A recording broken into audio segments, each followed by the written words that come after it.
원망과 불평은 습관입니다. 3살 버릇 여든 간다는 그런 속담이 있죠. 그 속담처럼 습관은 한 번 들면 좀처럼 고치기가 쉽지가 않습니다. 불평과 원망이 습관이 되면 반드시 악한 열매가 맺힙니다. 이스라엘 백성들은 38년 광야 생활하는 동안에 불평하고 원망하는 습관을 고치지 못합니다. 그리고 마침내 고라가 주동이 되어서 모세와 아론에게 반역하는 사건이 발생하게 되지요. 그 결과로 고라와 그에게 속한 모든 것들이 땅 속으로 사라지게 되었습니다. 그리고 여호와의 불이 땅으로부터 올라와서 반역에 가담했던 250명 지도자들이 다 비참하게 불살라지게 되죠. 죄의 삭은 사망이라는 말씀을 우리가 너무나도 잘 알고 있지 않습니까? 또 순종이 제사보다 낫다는 말씀을 우리가 잘 알고 있는데, 하나님은 제사 드리는 것보다 순종하면서 살기를 원하시는구나 하는 그런 정도로 생각할 것이 아니라, 불평, 원망, 불순종하면 아무리 하나님 앞에 제사를 화려하고 극진하게 드려도 죄를 용서받을 수 없구나, 멸망할 수밖에 없구나. 제사의 주된 목적이 바로 거기에 있는 거 아니겠습니까? 그런데 원망하고 불평하고 불순종하며 살면 죽음밖에 없는 것입니다. 아무리 극진한 제사 드려도 의미가 없어지게 되는 거죠. 그러므로 불평, 원망의 습관을 버리지 못하면 결국은 멸망당할 수밖에 없구나 하는 더 큰 경각심을 가지고 우리가 하루하루 살아야 할 것입니다. 특별히 우리는 하나님 앞에 하나님 왜 이렇게 왜 저렇게 하면서 하나님 앞에 불평하는 것만 불평하는 것으로 또 원망하는 것으로 생각할 때가 많거든요. 그런데 우리가 다 하나님의 형상으로 지음받은 사람들 아니겠습니까? 그 얘기는 뭐예요? 사람한테 불평과 원망을 쏟아내는 것도 동일하게 하나님 앞에 불평하고 원망하는 것과 마찬가지라는 그런 뜻이 되는 것입니다. 우리의 입술에는 사람 앞에서든 하나님 앞에서든 원망과 불평이 아예 싹이 다 사라져야지 되는 것입니다. 자, 그러나 이스라엘 백성들은 고라 무리들이 그렇게 죽어가는 모습을 보면서도 깨닫지 못하죠. 도리어 모세와 아론에게 죽음의 책임을 다 돌려요. 그리고 그들을 돌로 치려고까지 했습니다. 그 순간에 하나님께서 나타나셔서 이스라엘 회중에 연병을 보내시죠. 14,700명이 그로 인해서 또다시 죽게 됩니다. 불순종과 원망이 습관이 되면 여러분 이처럼 고치기가 참 어려운 거예요. 그리고 그 대가 또한 이처럼 무서운 것입니다. 오늘 본문은 16장에서 그러한 일들이 일어나고 난 뒤에 그 뒤에 있었던 사건을 말씀하는 그런 내용이죠. 우리가 말씀을 다 읽으셨는데 1절부터 5절 내용 보면 하나님께서 모세에게 각 지파의 지휘관들이 가지고 있는 그 지팡이를 다 모으게 하시죠. 그리고 그것을 모아서 회막 안 증거계 앞에 이렇게 두게 하셨습니다. 그러면서 5절에 내가 택한 자의 지팡이에는 싹이 나리니 이것으로 이스라엘 자손이 너희에게 대하여 원망하는 말을 내 앞에서 그치게 하리라, 이런 말씀을 하셨습니다. 하나님께서 이 지팡이에 싹이 나는 역사, 내가 택한 자, 여기서는 아론이 되겠죠. 이 아론의 지팡이에 싹이 나는 그런 역사를 이루실 것인데 그 일을 왜 하시겠다 말씀하신 것입니까? 모세와 아론에 대하여 원망하는 말을 내 앞에서 더 이상 하지 않도록, 바꾸어 말하면 하나님께서 이 일을 행하시는 목적은 이스라엘 백성들의 입에서 더 이상 불평과 원망이 나오지 않게 하시기 위해서, 그 불평과 원망을 그치도록 하시기 위해서 그런 말씀입니다. 여기서 우리가 먼저 깨닫는 게 있죠. 하나님은 이스라엘 백성들을 너무나도 사랑하신다는 거예요.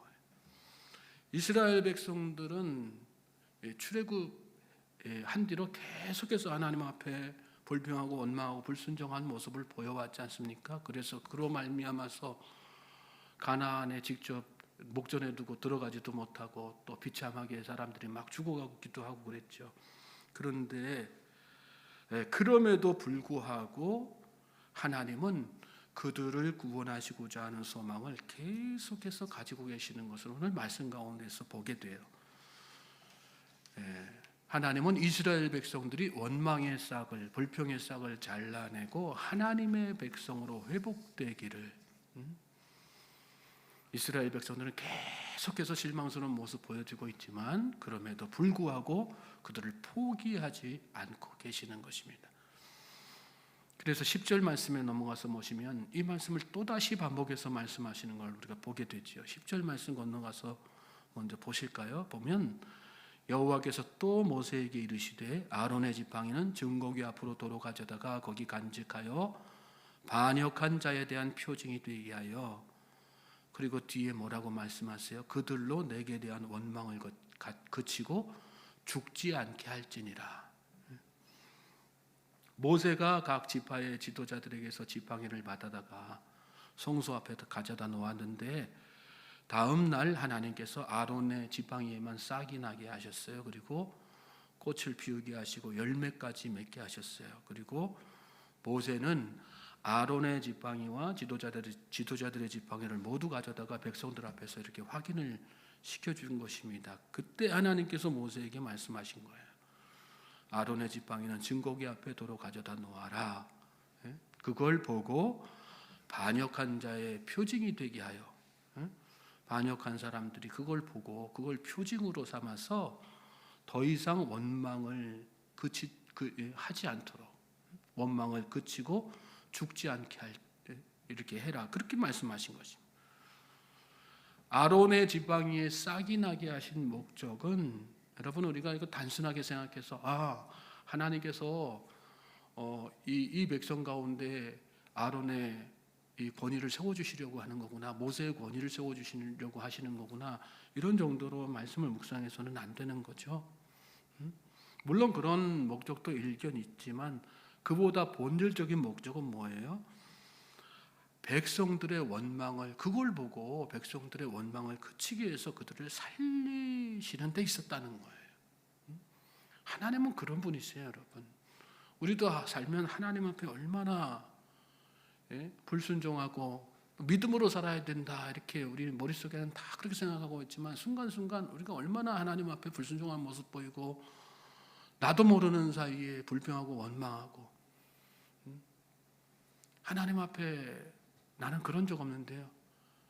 근데 하나님께서 지으신, 하나님이 그 안에 계시는 사람 앞에서 우리가 그렇게 하고 살잖아요. 나도 모르는 사이에 우리는 불평 불만이 마치 습관이 된 사람처럼 막 그렇게 하고 살거든요.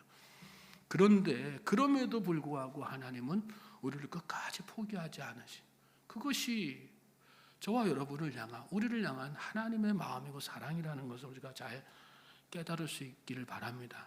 그 사랑, 그 은혜, 그 하나님의 자비하심 때문에 오늘 우리가 살고 있는 거예요, 하루하루. 특별히 하나님은 이렇게 지팡이에 싹이 나게 하시는 것으로 특별히 이스라엘 백성들에게 깨닫게 하시고자 하는 것이 있었어요. 뭐냐면 인간은 지팡이에 불과한 존재라고 하는 것을 깨닫게 하신 거예요. 다 지팡이, 각 지파의 지도자들의 지팡이를 가져오게 하셨지 않습니까? 하나님은 그걸 통해서 인간이란 어떤 존재인가를 깨닫게 하신 거예요. 여러분, 내가 어떤 존재인지를 깨닫지 못하니까 자꾸 교만하게 되고 불평, 불만하게 되는 것이 아니겠어요? 내가 아무것도 아닌 존재라는 것을 깨닫게 되면 여러분, 하나님 앞에서 우리 불평할 수 없어요. 원망할 수 없어요. 가정에서도 다 마찬가지죠. 가족의 누군가를 향해서 원망과 불평을 쏟아내요. 이유가 뭘까? 내가 어떤 존재인지를 깨닫지 못하기 때문에. 사회생활하면서, 신앙생활하면서, 교회생활하면서도 다 마찬가지죠. 내가 아무것도 아닌 존재라는 것을 깨닫게 되면 여러분, 불평할 수 없어요. 원망할 수 없어요. 거역할 수 없습니다. 그런 사람의 입술에서 무슨 고백이 나옵니까? 나는 아무것도 아닙니다. 나는 죽었습니다. 나는 지팡이 같은 존재입니다. 지팡이는 죽은 나무지 않습니까? 여러분, 죽은 자는 말이 없잖아요. 내가 죽은 자라는 사실을 깨닫지 못하니까 자꾸 입에서 불평이 나오고 원망이 쏟아져 나오고 내 생각이 쏟아져 나오고 내 고집이 쏟아져 나오는 거거든요. 또 이 아론의 지팡이에 싹이 나게 하시는 것을 통해서 깨닫게 하고자 하시는 것이 또 한 가지 있어요. 그 뭐냐면 하나님은 어떤 분이시냐 하는 거예요. 하나님은 어떤 분이세요? 이 마른 지팡이는 뿌리가 없지 않습니까? 뭐 수분 자체가 없어가지고 싹이 날래야 싹이 날 수가 없는, 자라날래야 자라날 수가 없고, um이 틀래야 um이 틀 수가 없고, 꽃이 날래야 꽃을 피울래야 피울 수 없고, 열매를 더더군다나 맺을래야 맺을 수 없는 그런 것이죠. 그런데 그런 지팡이라도 하나님께서 택하시니까, 여기 하나님께서 택한 자의 지팡이 이렇게 말씀하시지 않습니까?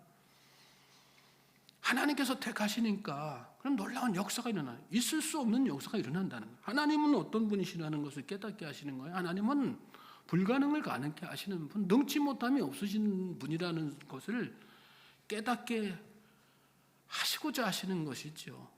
그렇죠, 여러분.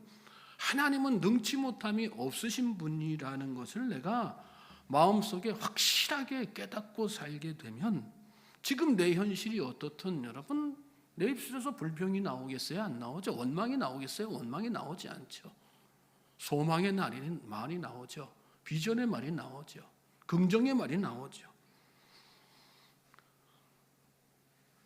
그러므로 하나님이 어떤 분이신 걸 알면, 우리가 정말 아는 사람은 하루하루 나에게 주어진 환경이 어떠하든지 소망을 갖고 사는 거예요. 믿습니까? 하나님이 어떤 분이신지를 알면 또 감히 내가 그분 앞에서 불평과 원망을 쏟아낸다고 하는 것이 얼마나 불경스럽고 큰 죄인지도 깨닫게 되는 거죠. 그래서 불평하지 않는 거예요. 원망하지 않는 것입니다. 하나님 앞에 붙들려 살아야 될 줄로 믿습니다. 저는 저와 여러분이 하나님 앞에 택함받고 하나님 앞에 붙들려 살 수 있길 주님의 이름으로 소망합니다.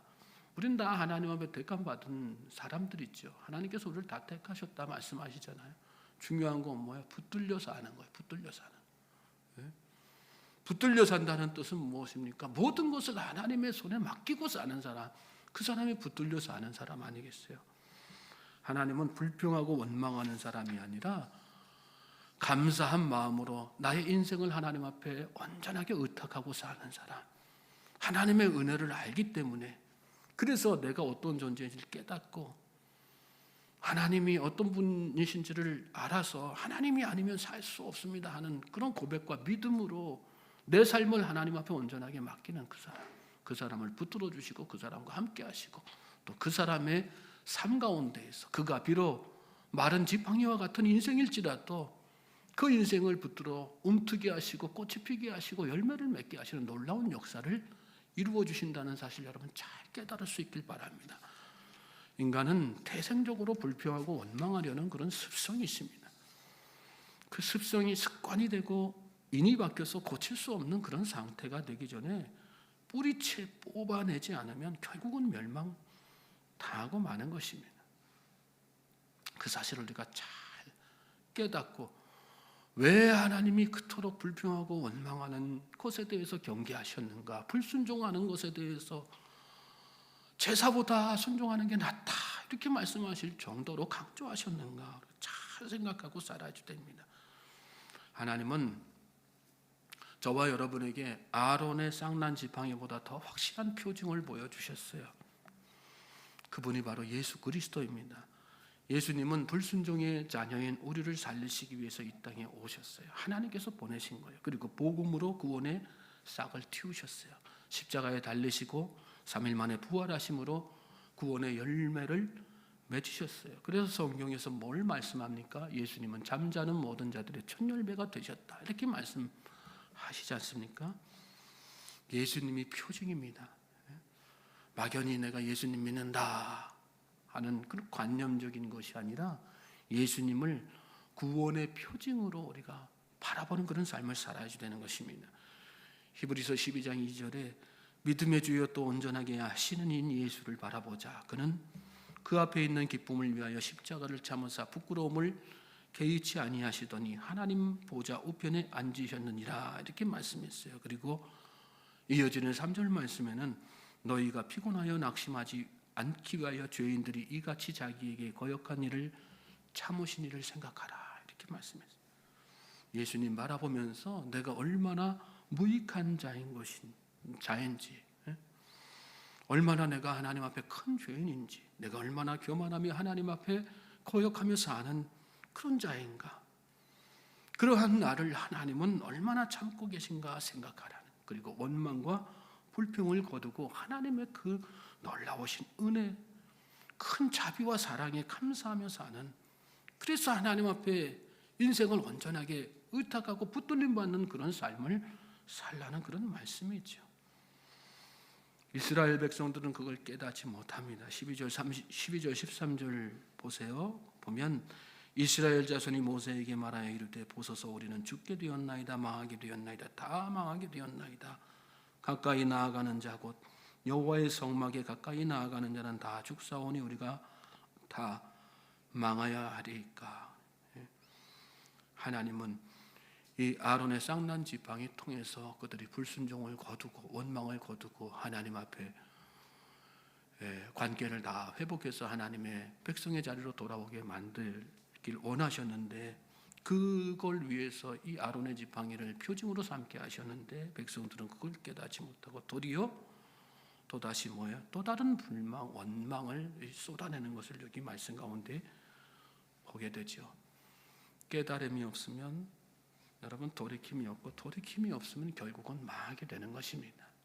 오늘 저와 여러분이 예수님을 바라보면서 오늘 우리를 향해 기대하고 계신 하나님의 그 기대가 무엇인가를 다시 한번 깨달을 수 있길 바랍니다. 그리고 우리 입술에 그것이 하나님을 향해서든 사람을 향해서든 원망과 불평이 다 사라지고 감사와 찬양과 영광이 차고 넘치게 되기를 주님의 이름으로 소원합니다. 그럴 때 하나님께서 여러분과 함께 하시는 거예요. 여러분이 하나님 앞에 붙들린 인생이 되는 거예요. 그리고 이 마른 지팡이에서 싹이 나고 또 꽃이 피고 열매가 맺는 것처럼 여러분의 인생에도 그런 역사가 일어나게 되는 것입니다. 그러므로 이 하루도 더욱더 주님 앞에 겸손함으로 불평과 원망을 다 거두고 감사함으로 나아가는 우리 모든 성도님들 되시길 다시 한번 주님의 이름으로 소망하고 축복합니다.